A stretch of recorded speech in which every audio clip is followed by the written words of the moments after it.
Welcome साथियों, आप सभी का हार्दिक स्वागत है डीएलएड एकेडमी के इस यूट्यूब मंच पर। जहां आज इस वीडियो में हम बात कर रहे हैं बीएसटीसी फर्स्ट ईयर के लिए जो अंग्रेजी हमारी चल रही हैं उसके अंदर यूनिट 1 का पार्ट 3। सबसे पहला प्रश्न आपको यहां दिखाई दे रहा है, what activities should be organised for improving the skills of listening. Listening की जो स्किल हैं, लिसनिंग का यानी श्रवण का जो कौशल हैं, उसको इम्प्रूव करने के लिए कौन कौन सी एक्टिविटीज़ क्लास में होनी चाहिए या करवानी चाहिए। तो इसका आंसर आपको लिख कर आना है। इस प्रकार से लिखना आप सभी, ways to improve listening skill, वो तरीके जिनसे इम्प्रूव हो सके आपकी लिसनिंग स्किल। सबसे पहला है सिंपल सॉन्ग्स। क्या है? Simple songs. The teacher should Singh simple song in the classroom. Classroom के अंदर जो टीचर होता है उसे सामान्य गीत, ऐसे गीत जिनसे बालकों को सुनकर मज़ा भी आए और वो अंग्रेजी भी सीख जाए, तो सामान्य गीत क्लासरूम में टीचर को गाना चाहिए। आगे हम बात करते हैं अगला क्या तरीका है। तो अगली एक्टिविटीज़ हैं राइम्स और पोइम्स। जो छोटे बच्चों की कविताएं होती हैं उन्हें राइम्स कहा जाता है। क्या कहा जाता है? राइम्स कहा जाता है। The teacher can start each class.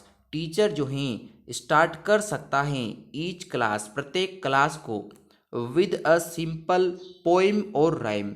With a simple poem और राइम किसके साथ शुरू कर सकता है? एक जो पोइम है, जो कविताएं आपके छोटे बच्चों की क्लास में चलती हैं, उस पोइम के साथ, उस राइम के साथ जो हैं आपके कविताओं को शुरू करते हुए क्लास को शुरू कर सकता है। कौन? टीचर। अगला देखते हैं मॉडल रीडिंग। अब मॉडल रीडिंग को हम आपको समझाते हैं। मॉडल का मतलब होता है आदर्श। क्या होता है? आदर्श।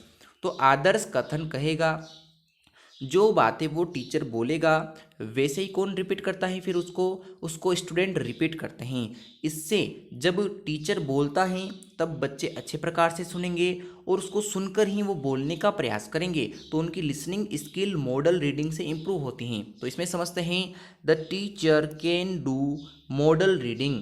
टीचर क्या करता है? तो टीचर को करना पड़ेगा या कर सकता है मॉडल रीडिंग, आदर्श कथन, with the correct use of intonation and stress. कहाँ जोर देना है, कहाँ स्ट्रेस रखना है और कहाँ धीरे बोलना है, कहाँ तेज बोलना है, इस बात का ध्यान रखते हुए टीचर क्या करेगा? मॉडल रीडिंग करेगा और उसको फॉलो करते हुए जो है बालक अपनी लिसनिंग स्किल को इम्प्रूव करेगा और स्पीकिंग को भी इम्प्रूव करेगा। आगे हैं ग्रुप एक्टिविटीज़। ग्रुप के अंदर रहकर बालकों के साथ जो है, जैसे मीनिंग सुनना हो गया, खेल खेल में चीज़ों को सिखाना हो गया, तो ये ग्रुप एक्टिविटीज़ हैं, उनसे भी लिसनिंग स्किल डेवलप होती हैं। लैंग्वेज के गेम्स जो हैं बच्चों को खिलाने चाहिए, इंटरेस्टिंग स्टोरीज उनको सुनानी चाहिए। इससे उनकी जो है लिसनिंग, कानों के सुनने की अच्छे प्रकार की क्षमता डेवलप होगी। एक्ट प्ले करवाना चाहिए। एक नाटक का प्रस्तुतिकरण करवा दिया, उसको देखकर, उसको सुनकर जो है चीज़ों को वो अच्छे प्रकार से समझ पाएंगे।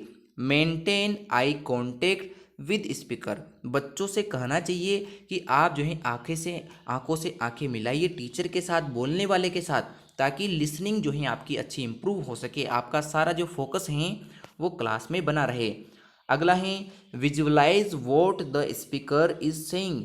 स्पीकर का मतलब है कि जो बोलने वाला है, जो टीचर हैं, वो क्या कह रहा है, इसको विजुअलाइज करना चाहिए। उसको विजुअलाइज का मतलब होता है कि दृश्य दिखाकर चीज़ों को समझाना।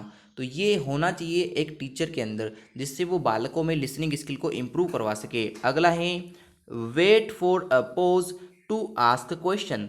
एक छोटे से अंतराल के लिए पॉज करना चाहिए, क्लास को रोकना भी चाहिए। क्यों? क्योंकि बच्चों से प्रश्न पूछेंगे। जब आप बच्चों से प्रश्न पूछोगे तो इससे उनको सुनने में मदद मिलेगी, और जब वो सुनेंगे तभी तो प्रश्न का अच्छे प्रकार से आंसर देंगे। तो यहाँ लिसनिंग स्किल जो है इम्प्रूव होती हैं। तो ये प्रश्न आपके हो चुका है और इस यूनिट का हम अंतिम प्रश्न ले रहे हैं, what are the sub skills of listening. सुनने के लिए जो आपकी श्रवण क्षमता है, श्रवण कौशल हैं, इसके सब स्किल, उप कौशल कौन कौन से हैं, यानी लिसनिंग की प्रोसेस में क्या क्या चीज़ें आपको फॉलो करना चाहिए। तो इसका आंसर आप लिखोगे सब स्किल्स ऑफ लिसनिंग। इसके अंदर पहला है डिस्क्रिमिनेशन साउंड्स इन आइसोलेटेड वर्ड फॉर्म्स। तो आइसोलेटेड वर्ड फॉर्म का मतलब होता है कि ऐसे छोटे छोटे टुकड़ों के रूप में उस पूरे ध्वनि को आपको बिखेर लेना है, डिस्क्रिमिनेट करना है, जिससे आप चीज़ों को अच्छे प्रकार से सुन पाए। आपने एक डायलॉग सुना होगा कि फूट डालो राज करो। इसका मतलब क्या था कि छोटे छोटे हिस्से बना दो किसी चीज़ के, ताकि उनको सुनने में आपके लिए आसानी हो जाए और आप उनको समझ भी अच्छे प्रकार से पाओ। तो ये आइसोलेटेड वर्ड फॉर्म्स का मतलब होता है कि ऐसे शुद्ध स्पष्ट ध्वनियाँ जो हैं आपको लिसनिंग में इम्प्रूव करेगी, लिसनिंग सीखने में इम्प्रूव करेगी, ताकि आप शब्द तक अच्छे प्रकार से समझ पाएँ। अगला है recognising the stress and the variation speech. Recognisation का मतलब होता है पहचानने की क्षमता, अवबोध करने की क्षमता।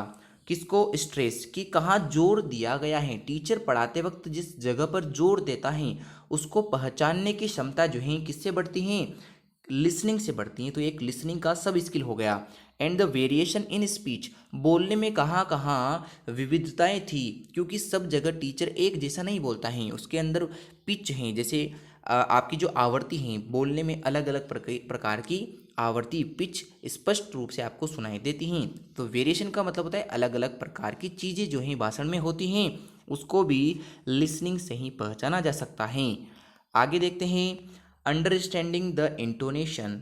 क्या इंटोनेशन को जो है आप अच्छे प्रकार से समझ पाओ। इंटोनेशन का मतलब बल आघात, कहाँ जोर देकर बोलना है और कहाँ धीरे से बोलना है, ये चीज़ भी जो है आपको लिसनिंग से ही समझ में आती हैं। एक्सटेंसिव रीडिंग, गहन अध्ययन, वस्तुओं का गहन अध्ययन जो है लिसनिंग के माध्यम से किया जा सकता है। कैसे? हम जब चीज़ों को पढ़ते हैं तो हम जब बोलते रहते हैं तो हमें सुनाई भी देता है, और जब हम मन ही मन में बोलते हैं, एक्सटेंसिव रीडिंग लिसनिंग करते हैं, गहनता से सुनते हैं, पढ़ते हैं, तो वहाँ हम जो है चीज़ों को अच्छे प्रकार से लिसन कर रहे होते हैं, और कोई भी विषय वस्तु गहराई से पढ़ने के बाद समझ में आती हैं, क्योंकि आपका लिसनिंग काफ़ी अच्छा है। तो एक्सटेंसिव लिसनिंग भी होना चाहिए। लिसनिंग फॉर एटीट्यूड, अभिवृत्ति के लिए जो है श्रवण होना चाहिए। अभिवृत्ति का मतलब कि किसी एक व्यवसाय को आप चुन रहे हो, जैसे आपको इंग्लिश स्पीकिंग का कोर्स सिखवाना है, तो सबसे पहले आपको क्या आना चाहिए? आपके अंदर भी जो है इंग्लिश स्पीकिंग की क्वालिटी होना चाहिए। आप बच्चों के बारे में सुने कि बच्चे क्या कह रहे हैं, तो लिसनिंग का एटीट्यूड आपके अंदर होना चाहिए, क्योंकि जब तक व्यक्ति में लिसनिंग का एटीट्यूड पैदा नहीं होगा वो एक अच्छा स्पीकर नहीं बन सकता। इसलिए कहा जाता है कि जो एक श्रोता होता है, जो अच्छा श्रोता होता है वही अच्छा वक्ता होता है। बिकॉज इसलिंग जो आपके लिसनिंग है वो स्पीकिंग के लिए आवश्यक है। लिसनिंग का जो एटीट्यूड है वही आपको लिसनिंग स्पीकिंग सिखा सकता है। तो ये बात हो चुकी है किसके बारे में? आपके हो चुकी हैं सब स्किल्स ऑफ लिसनिंग के बारे में।